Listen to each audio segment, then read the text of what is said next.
It's time for another episode of Reviewing the Library.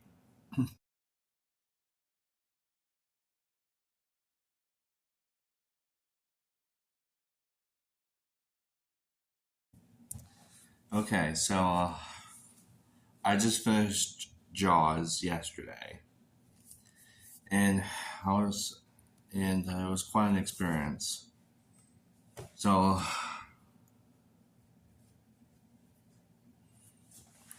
I guess what we can do is do a rough outline of this book. So here's the rough outline, spoiler-free outline.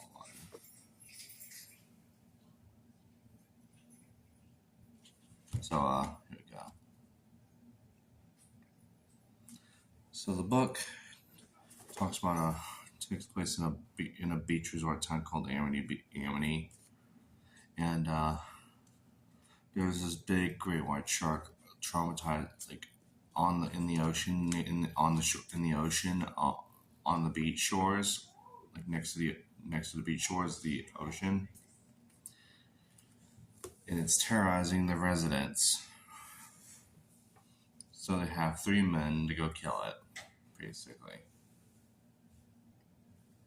And that's pretty much the whole idea of the basic synopsis, which is full of free. Now let's talk about the author. The author is Peter Benchley. I don't really know much about. Well, he was. I will say he this is like his first novel, and he actually uh he actually was interested in like the way sharks act and work in for a while before even publishing this. Heck, in the early parts of the novel, according to the introduction, he says that it was actually a to this publication right here. It says he was actually interested in that. He was actually like was like a interested in like sharks for since he was a kid. He had a fascination of it. So yeah, and then when he grew up, he eventually made this book. Yeah, and also at one point in the book, it's also kind of it goes to the shark's point of view, especially in chapter one. No, that's pretty much it. Scientifically on scientific. No. So let's get into spoiler territory. The whole plot outline. So here we go.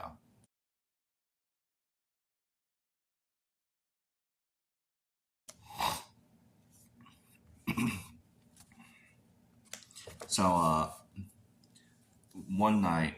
So here's the plot. One night, a shark is out roaming around the ocean next to the shores.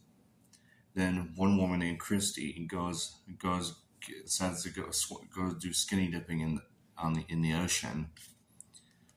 Suddenly, as she's swimming around, her legs breaks off from like a shark bite, and then eventually she ends up getting torn apart. Basically, next morning, Chief Brody goes to take a look at it, and not specify if it's a shark attack or not at the time. So yeah, so he calls up the mayor.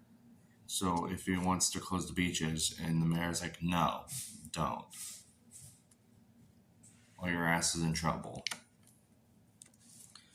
Cut cut to later in the book. A kid named Alex Kuner decides to go out on the water, and he gets attacked by the shark. Pretty much gets murdered by the shark. And when later in the chapter, an old man also gets killed by the shark too.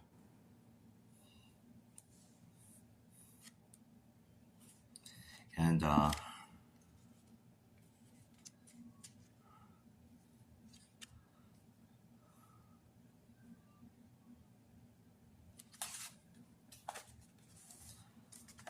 some other things happen, like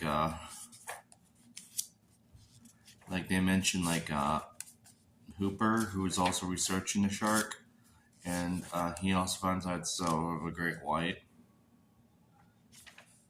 He also finds out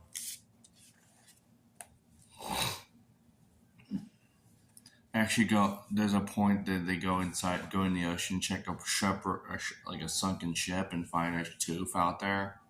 So yeah, and I was and of a great white,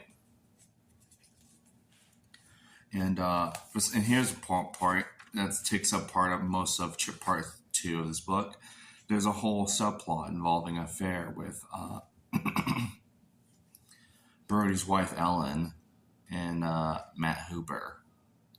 This goes on for like 50 or somewhere between 50 or 60 pages of this shit. I don't know why it goes on for quite some time, but it has nothing to do with the plot or something. It's just some weird subplot goes on. And like he cheats, so basically she has an affair, like a cheats on her husband with the person for Matt Hooper, the person that Brody's actually working with to stop the shark. So yeah, that's kind of a bad idea to do that.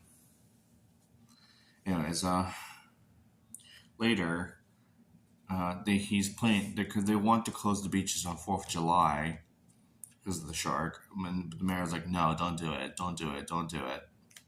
Because it turns out he owes money to someone, to some silent partners, and they later find out it's someone from the mafia. And when the mafia finds out, someone that goes to Brody's house and snaps the neck of one of their kids' cat that belongs to one of the kids, Brody's kids, as a warning. And then they decide to open the beach on 4th of July. A shark comes out and attacks people. It's been a while, so it's like, we're hunting this damn thing down. And both Brody and Matt Hooper call up Quint. Yeah, it's a little different how in the movie, he's pretty much introduced earlier in the movie, while in the Quint's not really introduced till the end of part 2. He's mentioned it somewhere in part 1, but he's hardly mentioned in part 1. So he's like first time introduced him fully. So yeah. So they call him up. It's like, hey, can you help us kill this thing? So I was like, yeah, sure. And he's like, cash only. And then cuts part 3 to cuts them being on the ship. They spend 3 or 4 days trying to kill this damn thing. And by the end of the day, they go home empty-handed. By the 3rd day, Matt Hooper brings a shark cage to like use a bang stick to kill it with some kind of poison, and it fails horribly. The shark attacks the cage and he dies. Hooper dies from the process. So they decide to go home again, lay empty-handed. And the 4th and final day, they do some stuff to it. They stab it with a harpoon a couple times, and then Quint gets dragged into the water and drowns and probably gets killed by the shark in the process. And Brody's there on top of the boat, on top of the very top of the boat. He's not gonna. He's probably not gonna make it long. He hopes his death doesn't happen, and he wants this to be over. Closes his eyes, preparing for a death. Suddenly, death doesn't come. The shark dies right in front of him. Turned out, the shark dies from its injuries. So yeah. Not like in the movie where it explodes from a tank, from an air tank. So yeah. And not just that, it also ends pretty abruptly. Like, it literally just ends with him swimming back to shore a couple lines after the shark dies. So yeah, it kind of ends sort of abrupt. So yeah. There is a movie based off this, but would I recommend both? Yeah, but I would recommend watching the movie first,